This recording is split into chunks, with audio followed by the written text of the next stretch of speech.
नमस्कार दोस्तों, एक नई वीडियो में आपका हार्दिक स्वागत है। तो दोस्तों, आज हम कक्षा 7 विषय हिंदी सत्र द्वितीय इकाई नंबर 6 मालवजी फौजदार का आज हम स्वाध्याय के बारे में चर्चा करेंगे। अगले का वीडियो मैंने जो अभ्यास के बारे में ऑलरेडी बना दिया है, तो वो भी आप देख सकते हैं। तो देखिए, हमारी हिंदी द्वितीय सत्र में पृष्ठ क्रमांक यानी कि पेज नंबर 38 यानी कि 38 पर है मालवजी फौजदार का स्वाध्याय।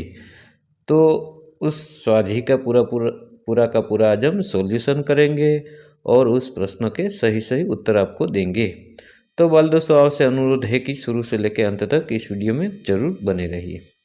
तो देखिए, पृष्ठ क्रमांक 38 पर स्वाध्याय है।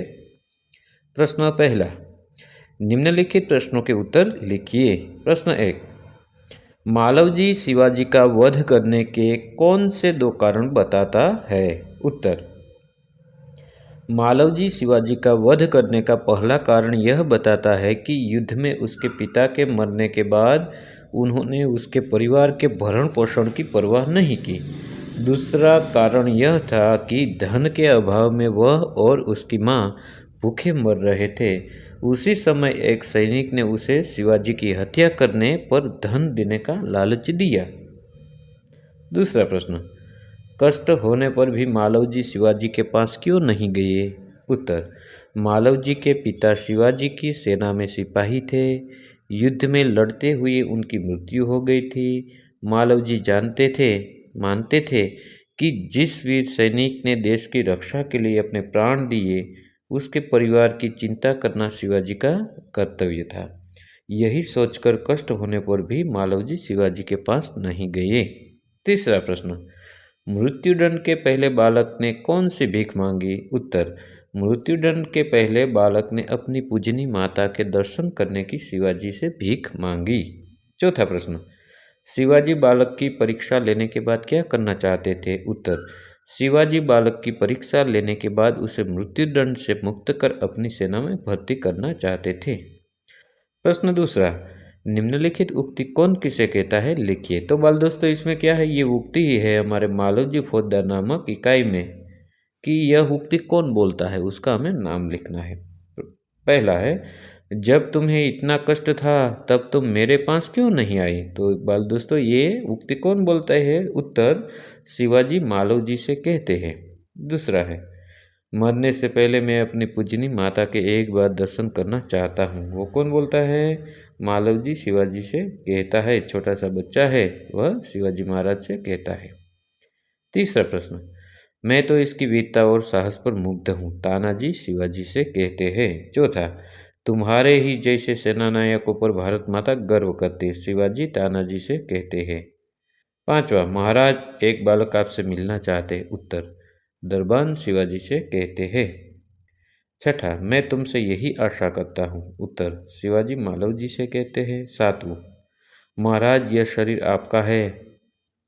यह मालवजी शिवाजी से कहता है। तो बाल दोस्तों, ये वाक्य कौन किसे कहता है, उक्ति वो हमें लिख देनी है। तो हमने लिख दी। उसके बाद प्रश्न तीसरा, निम्नलिखित परिच्छेद का मातृभाषा में अनुवाद कीजिए। परिच्छेद यानी कि पैराग्राफ, फकरो गुजराती में कहते हैं। तो निम्नलिखित जो परिच्छेद हमारी हिंदी की पाठ्य पुस्तक में पेज नंबर 39 पर एक पैराग्राफ दिया है ऊपर, उसका हमें क्या करना है, हमारी मातृभाषा में यानी कि गुजराती में। बाल दोस्तों, मैं यहाँ मातृभाषा इसलिए बोल रहा हूँ क्योंकि जिस प्रकार से गुजराती में मातृभाषा बोलते हैं, लेकिन हिंदी में रू का री हो जाता है, इसलिए क्या बोलेंगे हम, मातृभाषा, कृपा, प्रकृति, इस प्रकार से बाल दोस्तों बोला जाता है। तो वो हमें ध्यान रखना है। तो उसमें परिच्छेद कुछ इस प्रकार है, मैं आपको पढ़कर सुनाता हूँ। पुत्र, जिस प्रकार तुम अपनी माता के दुख से दुखी होकर व्याकुल हो रहे हो, उसी प्रकार मैं भी दुखी हूँ। रात दिन में इसी चिंता में रहता हूँ कि किस प्रकार भारत माता का दुख दूर करूं। महाराज यह शरीर आपका है। मैं प्रतिज्ञा करता हूं कि जब तक इस शरीर में जान है, मैं कभी मातृभूमि की सेवा से पीछे न हटूंगा। उत्तर, गुजराती में हमें अनुवाद करना है यानी कि ट्रांसलेट करना है। तो मैंने कर दिया। पुत्र, जे रीते तू તારી માતાના દુઃખથી દુઃખી થઈને વ્યાકુળ થઈ રહ્યો છે, તેવી રીતે હું પણ દુઃખી છું. રાત દિવસ હું એ જ ચિંતામાં રહું છું કે કેવી રીતે ભારત માતાના દુઃખ દૂર કરું.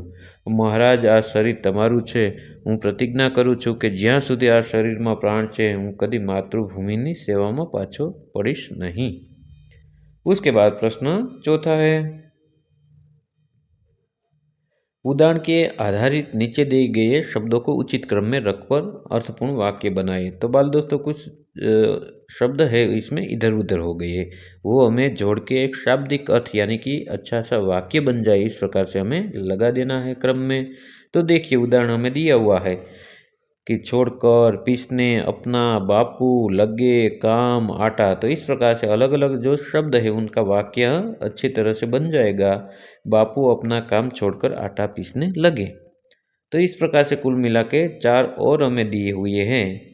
तो इसका हमें क्या करना है, देखिए पहला, देखते, दृष्टि से, प्रेम, शिवाजी और उसकी रहे.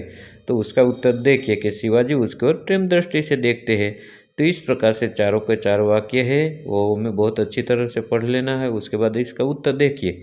उत्तर में बोलता हूँ, शिवाजी उसकी ओर प्रेम दृष्टि से देखते रहे. जो बात सत्य है उसे मैं अवश्य बता दूंगा. फिर तुम्हारे मन में क्या बात थी? उन्होंने देश की रक्षा के लिए अपने प्राण न्योछावर कर दिए. तो इस प्रकार से उसके उत्तर आएंगे बाल दोस्तों. प्रश्न 5, निम्नलिखित वाक्यों में से विशेषण छांटकर उनके भेद लिखिए. तो बाल दोस्तों कुल मिलाकर ये हमें वाक्य दिया हुआ है, कितना है, 10 है.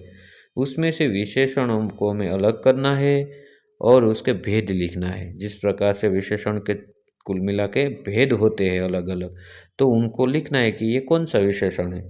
देखिए, परिश्रमी छात्र कभी असफल नहीं होते. तो उनका उत्तर देखिए आप, नीचे मैंने लिखा है परिश्रमी गुणवाचक विशेषण है, यानी कि उसका गुण को बताते हैं. तो कुल मिला के हमें 10 वाक्य दिए हैं, वो सबसे पहले हमें पढ़ लेना है. अब्दुल 20 किलो आटा लाए, यानी कि कुछ प्रवाही दूध लीटर में मापा जाता है, उसे क्या कहते हैं, उसे परिमाणवाचक विशेषण कहते हैं. तो इस प्रकार से बाल दोस्तों कुल मिला के 10 ये वाक्य है. और उसके बाद उत्तर करके मैंने लिखा परिश्रमी है गुणवाचक विशेषण है, 20 किलो परिणामवाचक विशेषण है, 5 मीटर परिमाणवाचक विशेषण है, 25 है संख्यावाचक विशेषण और सही गुणवाचक विशेषण. तो चौथा वाक्य है बाल दोस्तों, उसमें कुल मिला के 2 विशेषण है. एक 25 है, वो संख्या का बोध कराते हैं इसलिए संख्यावाचक विशेषण है, और सही यानी कि गुण को बताता है इसलिए गुणवाचक विशेषण है. बहुत है, तो बहुत है वो परिमाणवाचक विशेषण है. 3 है वो संख्यावाचक विशेषण है. उसके बाद 7वां है कुछ है अनिश्चित संख्यावाचक विशेषण, थोड़ा परिमाणवाचक विशेषण, वे सार्वनामिक विशेषण, किस सार्वनामिक विशेषण. तो बाल दोस्तों ये था आज का स्वाध्याय का वीडियो. ये वीडियो आपको कैसा लगा? यदि आपको इस वीडियो अच्छा लगा तो वीडियो को एक लाइक कर देना, प्यारा सा कमेंट कर देना और अपने बाल दोस्तों को भी ज़रूर ये वीडियो की लिंक शेयर करना ताकि वो भी इस वीडियो का लाभ ले सके. और हाँ बाल दोस्तों, ये मैंने अभ्यास का वीडियो ऑलरेडी आगे बना के मेरे चैनल पे रखा हुआ है, वो आप देख सकते हैं. इसमें केवल स्वाध्याय के प्रश्नों के उत्तर भी है.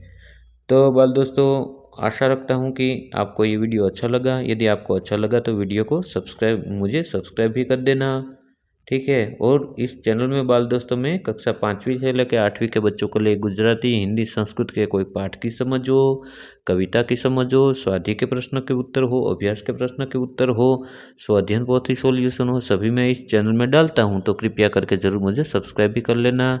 तो बाय बाय दोस्तों, मिलते हैं अगले वीडियो में. नमस्कार.